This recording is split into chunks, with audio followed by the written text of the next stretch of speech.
महाविकास आघाड़ी में एमवीए में समाजवादी पार्टी ने 12 सीटें मांगी हैं। 2 विधायक हमारे हैं और हम वो लोग हैं जो कभी कभी कम सीटों पे भी संतुष्ट हो जाते हैं। सीट शेयरिंग से पहले उम्मीदवारों का ऐलान। समाजवादी पार्टी के लिए 12 सीटों की डिमांड। महाराष्ट्र की चौसर पर अखिलेश यादव की ढाई चाल बयां कर रही है कि अखिलेश इस बार किसी समझौते के मूड में नहीं हैं। रियाज आजमी जी भिवंडी वेस्ट के हैं। महाराष्ट्र के महाभारत में जिस अंदाज में अखिलेश यादव ने चुनावी रण का शंखनाद किया है, उसने महाविकास आघाड़ी यानी एमबीए की टेंशन तो बढ़ाई ही, हैदराबादी भाईजान असदुद्दीन ओवैसी को भी एक खास संदेश दिया है। संदेश ये कि यूपी का हिसाब महाराष्ट्र में होगा, क्योंकि जिस महाराष्ट्र को ओवैसी की सियासी प्रयोगशाला के तौर पर देखा जाता है, अखिलेश ने ठीक वहीं से महाराष्ट्र का अपना चुनावी अभियान शुरू किया है। 18 अक्टूबर को अखिलेश यादव ने भारी बारिश के बीच मालेगांव में बड़ी रैली की, जहां बारिश के बीच उन्हें सुनने बड़ी तादाद में लोग पहुंचे। वहीं 19 अक्टूबर को अखिलेश धूले के एक सियासी कार्यक्रम में शामिल हुए। अखिलेश यादव ने जिन मुस्लिम बहुल मालेगांव और धूले में अपना चुनावी मिशन शुरू किया, इन दोनों की जगह ओवैसी की पार्टी एआईएम की गहरी पैठ है। 2019 के विधानसभा चुनाव में मालेगांव सेंट्रल और धूले सिटी विधानसभा सीट जीतकर ओवैसी की पार्टी ने सबको चौंका दिया था।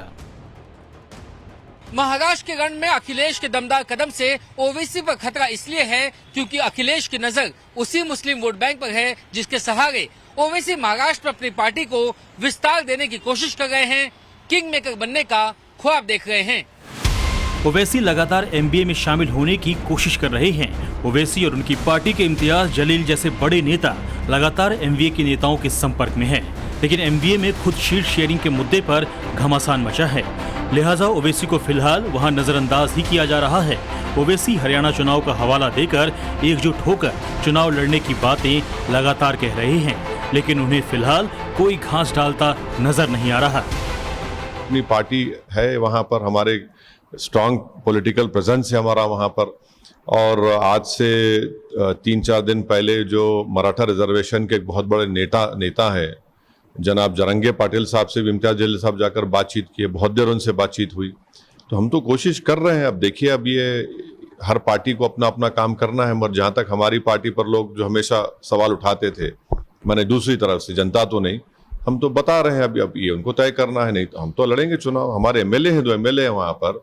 बैकुल्ला में हमारा एक एक्स एमएलए था, हम और कई ऐसी विधानसभाएं जहाँ पर हम लोग दूसरे पोजीशन पर आए थे पिछले विधानसभा के चुनाव में, तो हमको तो अपनी पार्टी के लिए तो लड़ना पड़ेगा।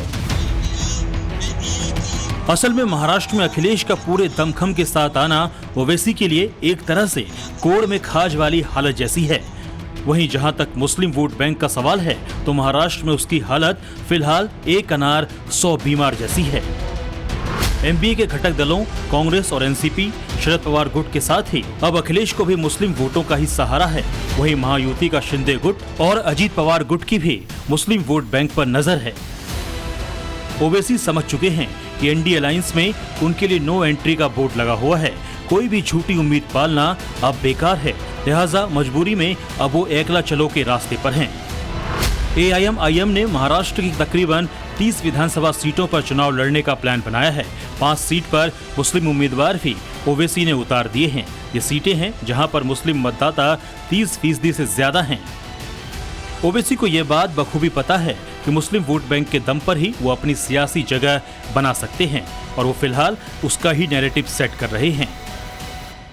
जहां तक महाराष्ट्र का मामला है, हमने 5 कैंडिडेट्स का ऐलान कर चुके हैं, और भी कैंडिडेट्स के ताल्लुक से हमारी इम्तियाज जलील साहब की, अकबरुद्दीन ओवैसी साहब और जितने हमारे बड़े नेता हैं उनसे बातचीत चल रही है। ये टाइम बहुत कम है और हम लड़ेंगे महाराष्ट्र का चुनाव। हमारे 2 विधायक वहाँ से ऑलरेडी जीत कर आए, 2 हैं।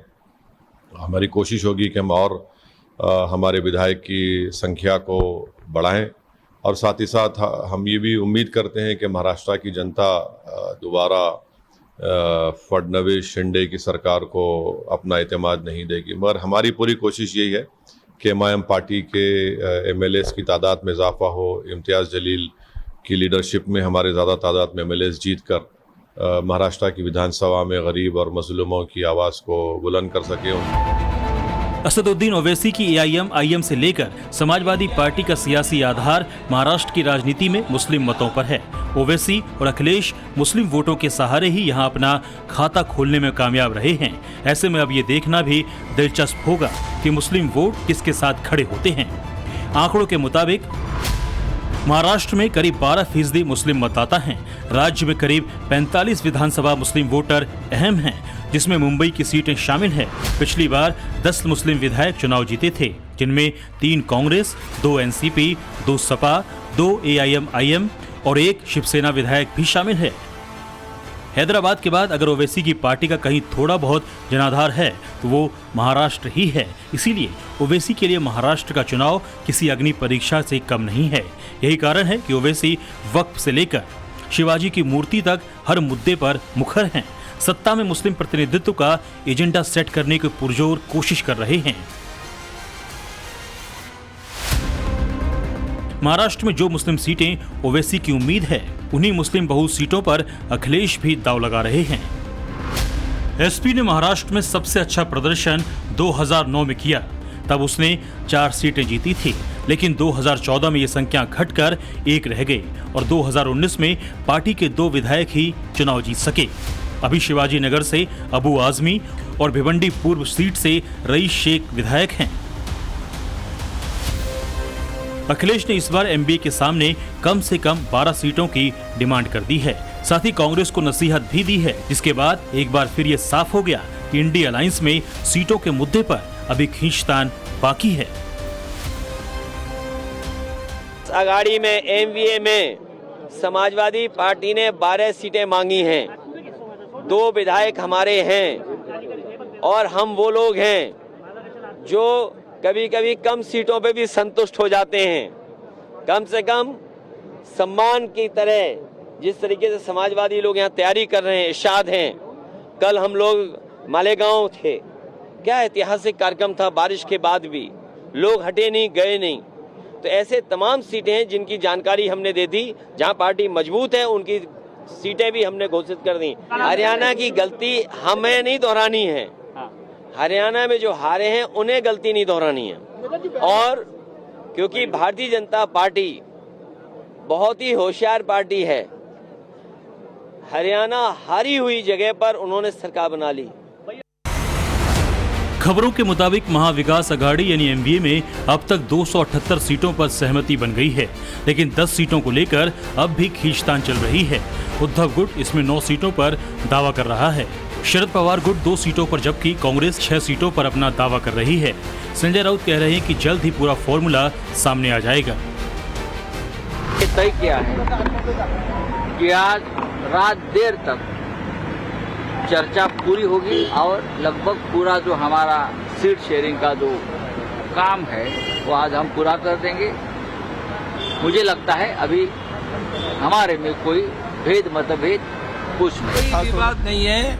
महा विकास आघाड़ी एक साथ है, हम लोग मिल करके काम कर रहे हैं। इस चुनाव में महा विकास आघाड़ी जीत करके सरकार बनाएंगे, उसके परिश्रम चल रहे हैं। सारे कार्यकर्ता नेता सब एक साथ काम कर रहे हैं। संजय राउत कह रहे हैं कि MVA में सब कुछ ठीक है, लेकिन सीट शेयरिंग के ऐलान से पहले ही शुक्रवार को समाजवादी पार्टी अध्यक्ष अखिलेश यादव ने मालेगांव की सभा में अपने 4 उम्मीदवारों के नाम का ऐलान कर दिया, जिनमें शिवाजी नगर से अबू आजमी, भिवंडी ईस्ट से रईस शेख, भिवंडी वेस्ट से रियाज आजमी, मालेगांव से साइने हिंद निहाल अहमद, वहीं धुले सिटी से SP इरशाद जागीरदार को लड़ाने की बात कह रही है।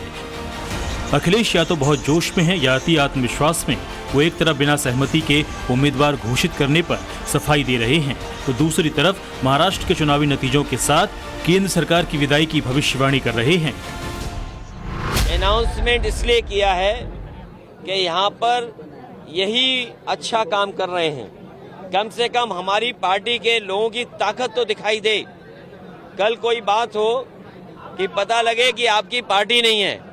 जब चुनाव घोषित हुआ है, हमारी पार्टी मैदान में है और इस बार किसी तरह की देरी हम लोग नहीं करना चाहते हैं। चुनाव की तारीख हुई, चुनाव प्रचार में और जनता के बीच में हम लोग हैं। महाराष्ट्र की सरकार तो जाएगी जाएगी बीजेपी की, महाराष्ट्र के साथ दिल्ली की सरकार भी नहीं बचेगी।